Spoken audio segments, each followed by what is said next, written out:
ಸ್ವಧರ್ಮೀಯ ವಿದ್ಯಾರ್ಥಿಗಳಿಂದಲೇ ವಿದ್ಯಾರ್ಥಿಯೋರ್ವನಿಗೆ ಹಿಗ್ಗಾಮುಗ್ಗ ಥಳಿಸಿ ನೈತಿಕ ಪೊಲೀಸ್ ಗಿರಿ ನಡೆಸಿದ ಘಟನೆ ಮಂಗಳೂರಿನ ಅಡ್ಯಾರ್ ಬಳಿ ನಡೆದಿದೆ.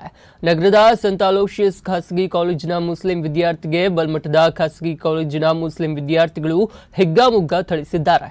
ಕೇರಳದ ಕಾಸರಗೋಡು ಜಿಲ್ಲೆಯ ಉಪ್ಪಳ ನಿವಾಸಿ 18 ವರ್ಷದ ಇಬ್ರಾಹಿಂ ಫಾಹಿಂಗೆ ಎಸ್ಡಿಪಿಐ ಮುಖಂಡ ಅನ್ವರ್ ಸಾದತ್ನ ಪುತ್ರ ಅನಾನ್ ಹಾಗೂ ಶಹೀದ್ನ ನೇತೃತ್ವದ ತಂಡದಿಂದ ಈ ಹಲ್ಲೆ ನಡೆದಿದೆ.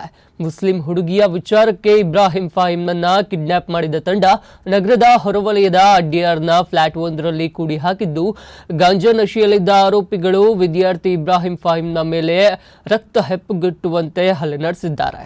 ಸದ್ಯ ಬಂದರು ಪೊಲೀಸ್ ಠಾಣೆಯಲ್ಲಿ ಪ್ರಕರಣ ದಾಖಲಾಗಿದ್ದು, ಓರ್ವ ಆರೋಪಿ ವಿದ್ಯಾರ್ಥಿಯನ್ನ ಪೊಲೀಸರು ಬಂಧಿಸಿದ್ದಾರೆ.